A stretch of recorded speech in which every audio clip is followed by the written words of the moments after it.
pangako na kung saan ay buhay na walang hanggan. Yan po yung intention po natin. That's why there are a lot of religion.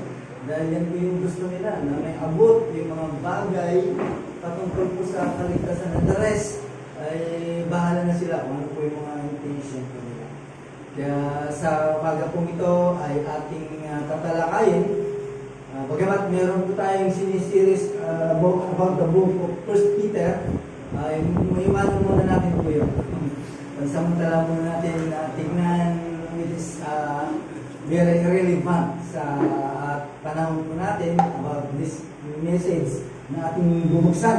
Kung saan ang ating magiging topic which is kung saan ay inamon ng tao ang Diyos when man challenge God, nung hamunin ng tao ang Diyos. That's why in our text in Exodus chapter 5 verse 2 and Exodus 12:29 verse 30 ay yan po yung binasa natin kanina sa ating scriptural reading.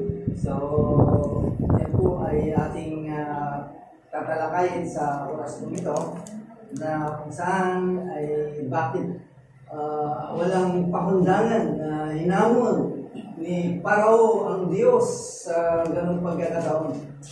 Sana maging angkop po sa atin ang maging mensahe po ito. Kaya ang magiging tema ng ating preaching, it is about the futility o yung walang kabuluhan na lumaban sa Diyos. And take note, there is a certainty of His judgment. Merong malinaw na judgment na dumarating sa ganong kalalagayan. So, before that, tayo po ay mananggaling ng line. So, Diyos, kayo po mali nagpapasalamat sa pagkakataon po ito. Dalangin ko po na pagpalain mo po ang pangunawa ng bawat isa, especially Lord, sa mga nakikinig. At salamat din po, lubusin din po namin ang tulong ng Banal na Espiritu, siyang magbigay po sa amin ng mga kaliwanagan. The wonder of the Lord, kasama Lord ay ma-enjoy po namin mga patutuhan. Maraming salamat sa pangalan ng Jesus.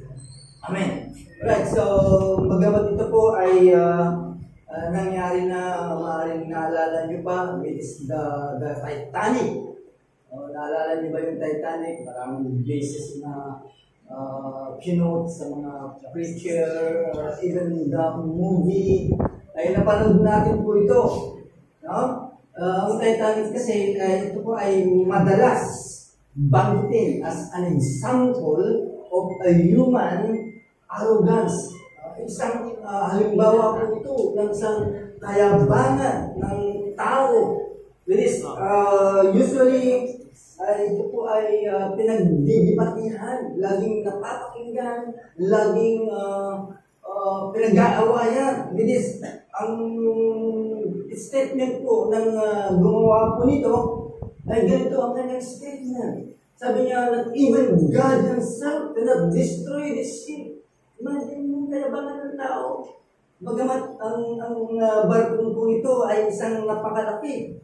And then this ship was advertised as an unsinkable.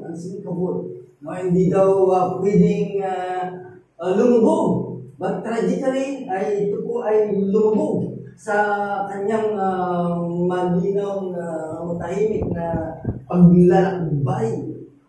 Right? So, naintindihan natin, naalala po natin, it was happened in 1912. Ang daming namatay po nito.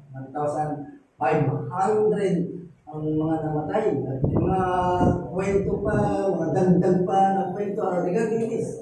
Yung mga na-save during that time. So, ganito po ang Exodus chapter 5 verse 2. Ganito rin ang pangyayari when Pharaoh challenged God. At kini-question po niya yung kapangyarihan ng Diyos. And he refused to obey His command. Kaya ano naging resulta? There was a devastating judgment. Diba? nakita po natin yung judgment na nangyari. So, dito, makikita po natin na how Parao is defiance. Yung kanyang paglaban ay makikita po natin sa ganito. Kaya tignan po natin yung pagsaway ni Parao sa Diyos. Right? Kaya in chapter 5, verse 2, verse 1, ayun ang sinasabi niya, I do not know the Lord. And moreover, I will not let Israel go. Hindi ko siya papakinggan. Hindi ko yan siya susunod. Tandaan po natin, during the time in ancient Egypt, ang Parao po ay hindi lang po siya simple ruler. Hindi naman po siya king or emperor, pero meron po siyang mas mabigat pa ng katipunan. Okay? Meron siyang minimintinan with this tinatawag na cosmic order known as Ma'at. Meron siyang ibang kapangyarihan pa. Kaya niyang kontrolin ng mga bagay.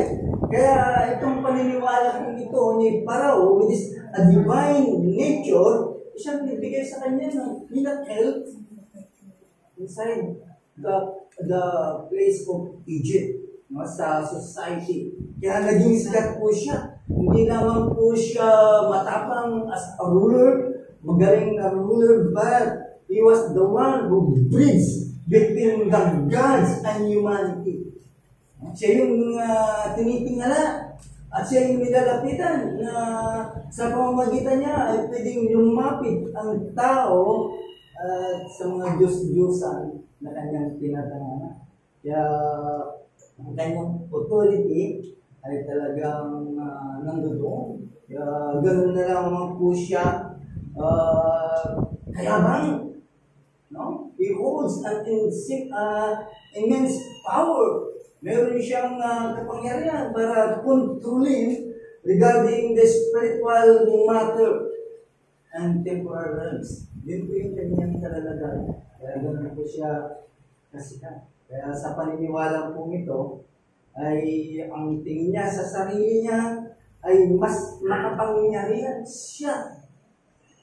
Okay? Sa lahat. Kaya gusto niya, lahat ay magsabit. Lalo na sa kanyang mga sinasakupan. Okay? Kahit ang Diyos ay kanyang sinasagasan. Kaya dito makikita po natin. Kaya during that time, when Moses brought God's message to him, diba? Pinadala po si Moses para dalhin ang mensahe ng Diyos sa kanya. At anong nangyari? Nireject niya po yun. At sinuway niya po ang Diyos. Hindi naman po yun. It challenged the authority of God. Ita-challenge mo. Kapangyarihan ng Diyos, sino ka? Kaya nga, di ba, ang tanong niya, who is the Lord? Sino ba siya? Sino ang Diyos na sinasabi mo? O sino ang Panginoon na sinasabi mo? Alam niyo mga kapatid, ito po ay nagre-reveal, pinapakita lamang yung paka-ignorante ng pagsuway ng tao. Ganun dito na, ganun dito mga bangka. Sino pang Diyos?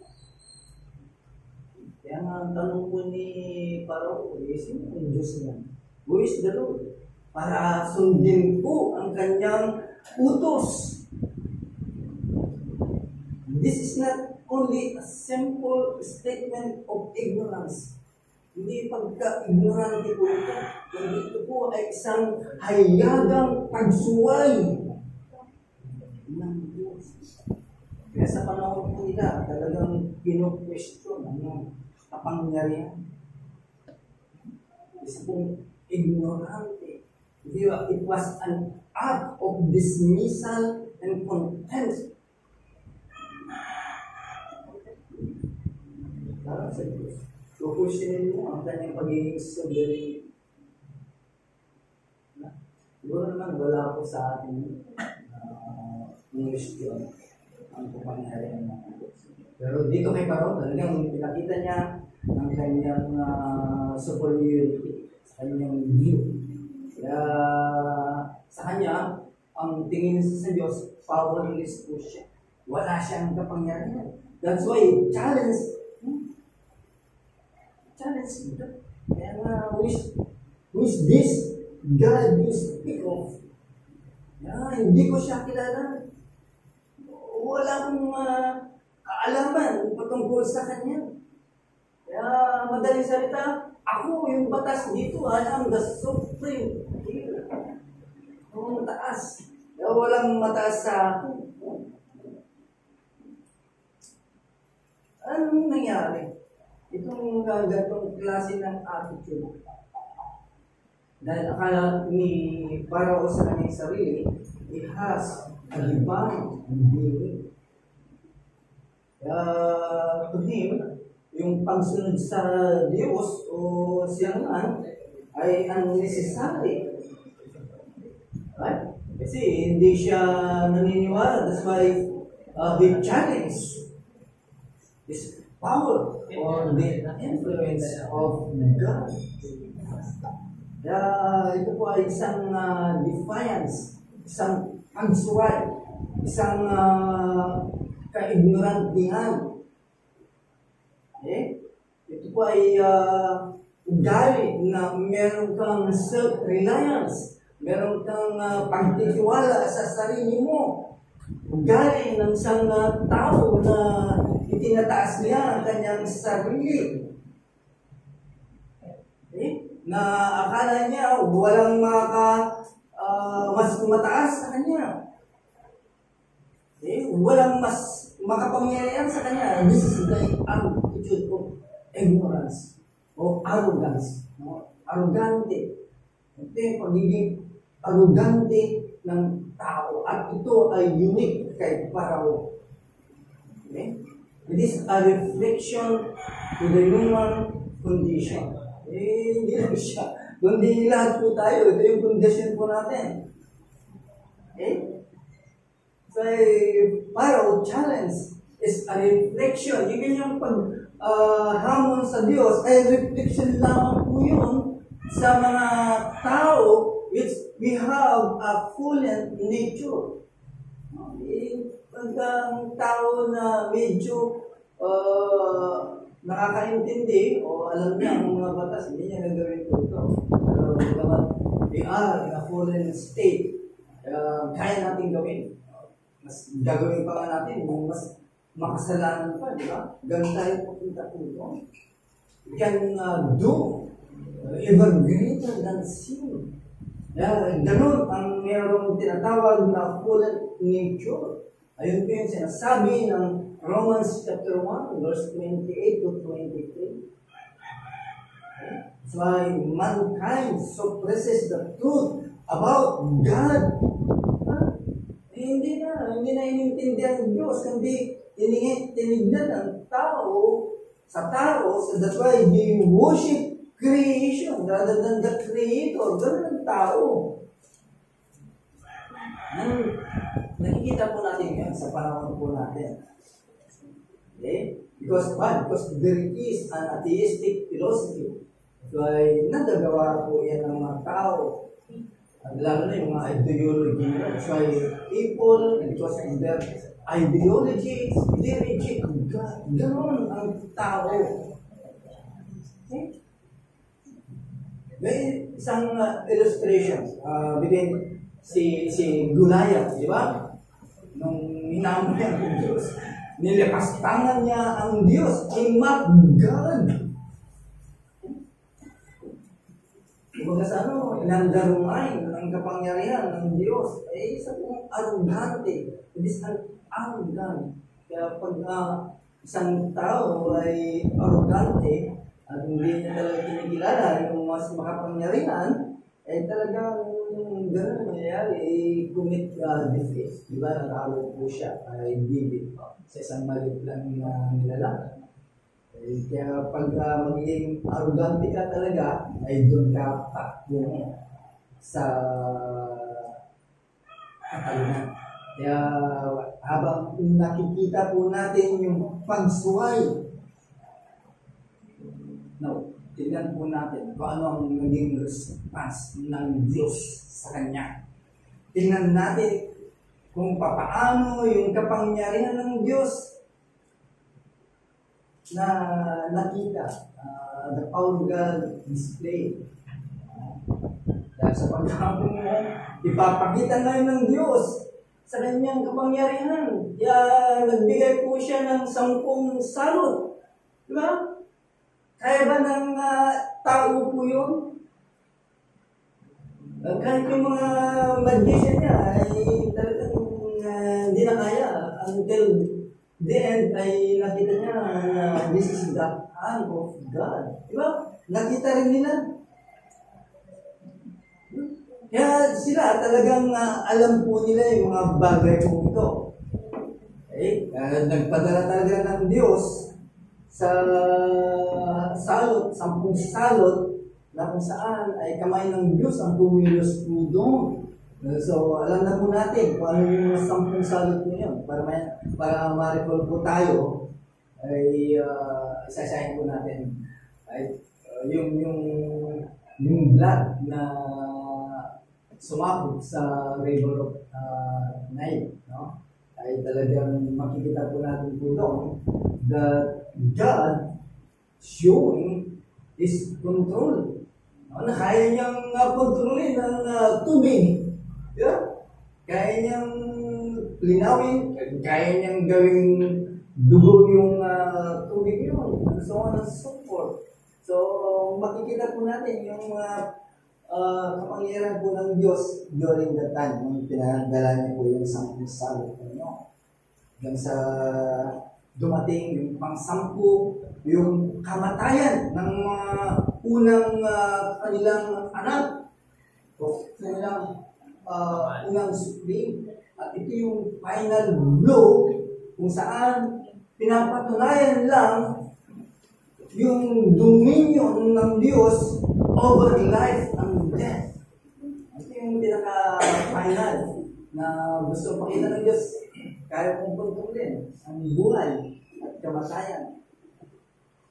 Okay? Kahit sabihin pa ni Parao nang meron siyang sariling divine power. That's why he claimed nang meron siyang divine power. Diba? Pinakita ng Diyos. Pinakita niya kanyang pagiging soberanong Diyos. Even in His creation. Ay pinakita pa yan. God used nature. Binagamit niya sa mga bagay po yan. To display authority. Kaya sumuko ang kanyang mga magician. They admitted that this is the word of God. This is the finger of God. Now, look at Herod. Kung kilala niyo po si Herod. In Acts chapter 12, 21 to 23, kung saan si Herod ay tinawag ng tao na siya ay katulad ng Diyos, and he accepted the praise. Anong nangyayari sa kanya? Immediately God struck him. Agad-agad na talagang struck po siya. Kinain po siya ng mga ulo. Kaya ang tao, kapag talagang sobrang iyak, talagang kakainin siya. Kaya ang tao, may ulo kakainin siya. Si Parao, ay katulad din po ng okay? Na tutunan ni Herod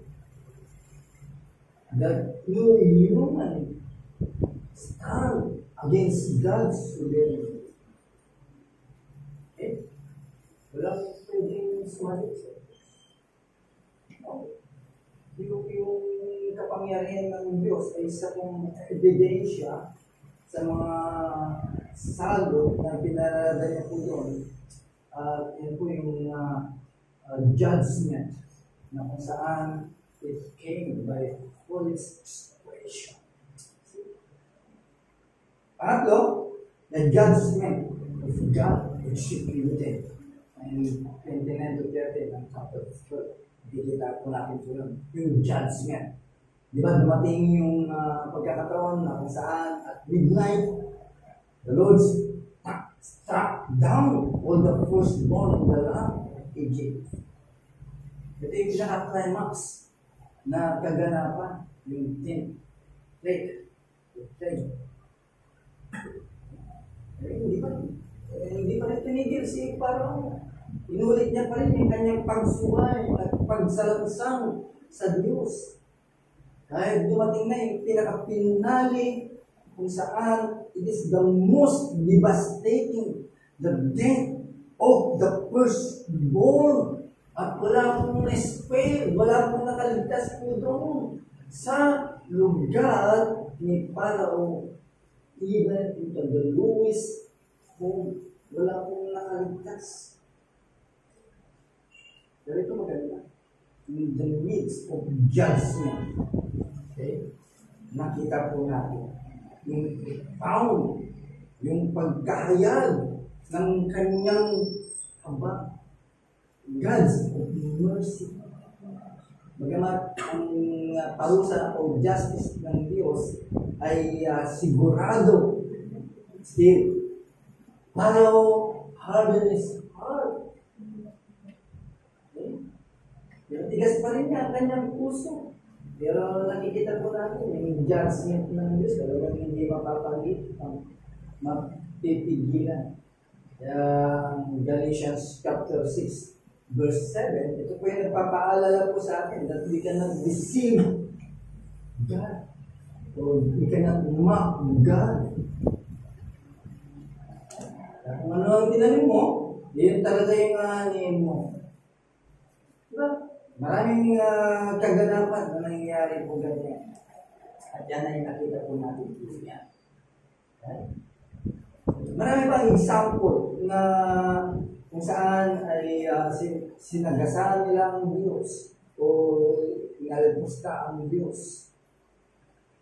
Pero lahat po yun ay tumanggap ng kaparusahan. Okay? Tandaan po natin, mga kapatid, judgment is certain. But God's mercy offers a way of escape. Okay, tingnan po natin yung habang ng Diyos sa gitna ng kanyang judgment. Tingnan natin, yung mga taga-Israel, they were spared. Why? Because the blood of the Lamb in the Passover Lamb was pinamit sa kanilang angba ng pintuan. This is the foreshadow of Jesus Christ, the Lamb of God, na kung saan ay magliligtas sa mga tao na maniniwala sa Kanya, kay Kristo. At yan ay maliligtas ka sa tinatawag na eternal judgment. Kaya pag wala po yun, wala si Kristo sa iyo, bagamat talagang sigurado ang judgment ng Diyos, eh talagang tatanggapin mo. But we can see the God's mercy dun sa pagkakataon po. Hindi kayo po siya. Ahiran nyo ang ito. Ang ba? Sa po siya, friends. Kaya kung sino man ang mananampalataya kay Kristo, biglas ka sa magiging judge niya. Sa kabila ng mga pagsalangsang, sa kabila ng mga bagay with this defiance to God, ay binigyan po tayo ng pagkakataon na matakasan ang tinatawag na judgment. Okay. Tingnan po yung Noah's Ark, kung alam po natin ang kwento po nito. Okay? If we recall, while the flood was God's judgment on a wicked world, Noah and his family were saved. Bakit? Kasi sumunod sila sa Diyos at pumasok po sila sa arko. This is a picture of salvation, mga kapatid, mga kaibigan. This is a picture of salvation. Pag pumasok ka kay Kristo, magtiwala ka kay Kristo, magkakaroon ka ng kaligtasan. Through Christ. Yung bansa any nation na talagang sumasalangsang sa Diyos, Diyos the judgment. At totoo po talaga yun. Talagang certain ang judgment na dumarating. Lalo na sa mga godless nation, darating din ang mga judgment po yan. Dahil sigurado po yan. At darating po yan. At sigurado din na talagang tatanggapin mo din ang kaparosaan kapag wala ka pa kay Kristo. Tatanggapin mo kung ano yung magiging paras. At alam po natin yun. Because kaya po tayo nagpupunta ng simbahan para lang maibsan ang mga ginagawa po natin at makita po natin na mayroong kaligtasan pala sa mga sinasabi po nila. And lahat po tayo, ayun po yung gusto po natin na magkaroon po tayo ng kaligtasan. Yan, kanya-kanyang paraan sila. Para maligtas. But here, ay talagang we boldly claiming that only the Christ can save. Kaya makikita po natin ito. Karoon ng kaligtasan ng mga tao ng Israel. Kaya tanda po natin mga itong nangyari dito sa Exodus, sa panahon Pharaoh, it is a reminder to us ay gaano ka makapangyarihan o gaano ka influential ay hindi ka makakatakas sa justice ng Diyos. Tulad ni Pharaoh, defied God's authority and he faced the devastating judgment. May lahat, kahit sino pa. Those who reject God, those who reject Christ, may face the consequences. But there is mercy.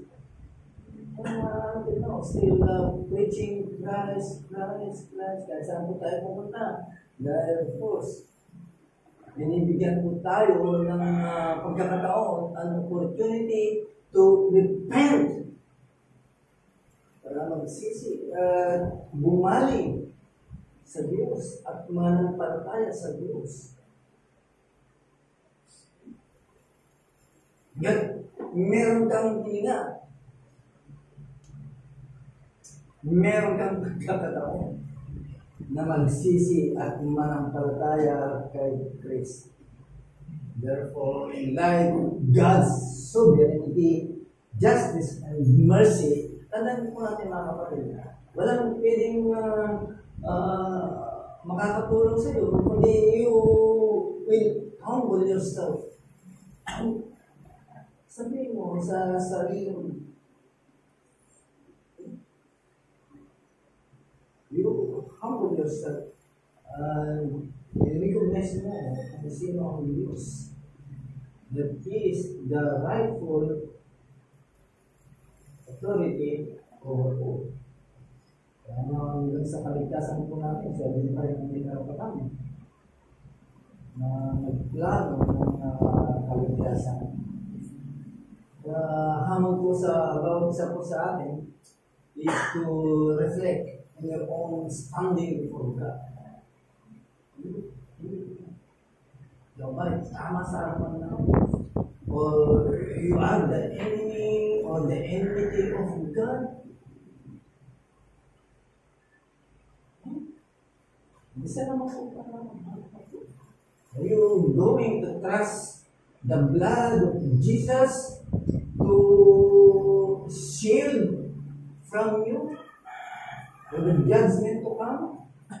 Hindi naman dapat natin tingnan as you come to the church. Huwag na natin patigasin ang ating mga puso katulad ni Pharaoh, mga kapatid. Today is the day of salvation. Kahit saan ka pumunta, kapag pumasok ka sa simbahan at ipinangaral ang kaligtasan, that's the day of salvation. Yan po ang sinasabi ng 2 Corinthians chapter 6 verse 1. Pasok ka sa loob ng simbahan at pinapangaral ang kaligtasan, that's the day. Now, for application, para sa atin, how to apply is to humble ourselves before God's authority. Di katulad ni Pharaoh na kung saan dahil sa kanyang pagiging arrogante ay dumating ang kanyang pagbagsak. So we must to recognize and God submit to His sovereignty sa bawat area po sa buhay po natin. Kaya, try to ask yourself, tanongin po natin ang ating mga sarili na meron bang area sa buhay po natin kung saan question po natin ang authority ng Diyos o nag-a-upload po tayo na siya ay sumasaway sa Diyos. This is the time to humble ourselves before Him. So, wala po tayong magagawa. Hindi lumapit at sumunod pa. Hindi pa natin kayang amunin ang Diyos. We cannot share His glory dahil ayaw niyang ibigay ang kanyang glory to another.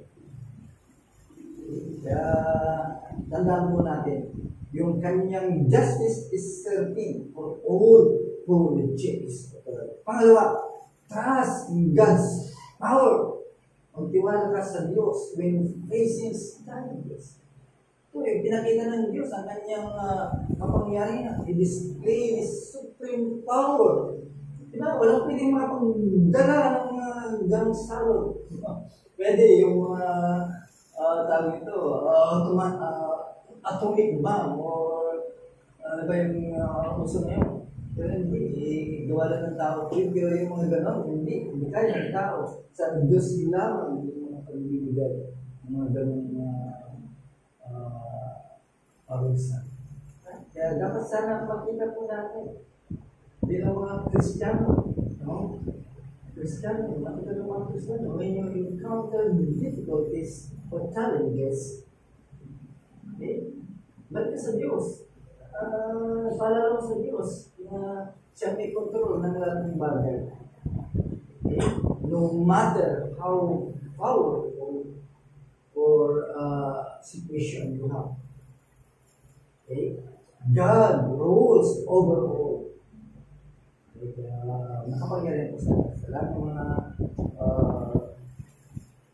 nangyayari sa buhay. That's why I challenge you to trust His sovereignty. Okay? Tandaan mo, kapangyarihan po ng Diyos sa lahat ng gawa nila. It is good. Bilang mga Kristiyano, for our own good. Para sa mga wala pa kay Kristo, seek and refuse in the blood of the Lamb. Kaya nga na-spell, ito yung illustration, yung kalimutan na pinapakita ng kaligtasan. Na-spell yung mga Israel people because they trusted the blood of the Passover Lamb. Naligtas sila. So, ganun din po tayo, mga kapatid. If we trust in Christ, naliligtas ka. So, another hamon is to examine ourselves, our standing before God. Sabihin po natin, tayo ba ay nagtitiwala ba tayo kay Kristo na siyang kanyang anak? Siyang kanyang pinadala para sa ating kaligtasan. That's why today is the day to accept. Tanggapin po natin yung kanyang habag. At magtiwala kay Kristo at magsisi sa lahat ng mga kasalanan. Ganyan din po ang nangyari sa mga kasalanan. Because the blood of the Lamb. That's why they are saved. Okay? Ang kadahilanan para tayo po ay makatakas sa judgment. Okay? Ang God's judgment at matanggap po natin ang tinatawag na buhay na wala ng God is to accept this. Dahil sa kanyang dugo na nabubuhos Ang Panginoon, ito po ay panawagan po sa bawat isa. Maraming salamat po Diyos sa kapaliwanagan, kapahayagan, salamat po sa dalo ng biyaya, patuloy na pinapakita niyo po sa amin, patuloy na pinamumuhan niyo po sa amin ng Diyos. But there's no one can save us. Ano pa yan ang kahit sabihin po sila yung simbahan ng liligtas, sila yung nagsasabi na umasok ka sa ganito ay maliligtas mo hindi si Kristo lamang. Saan siya yung namatay sa krus ng Kalbaryo para sa amin. At salamat po Diyos sa kapayagan ng mensahe. Maraming salamat sa merong Kristo na nililigtas sino man na lataliman sa mga kapayagan. At yan ay pangako. Yan ang pangako. Salamat. Pagkabalaan sa mga Jesus.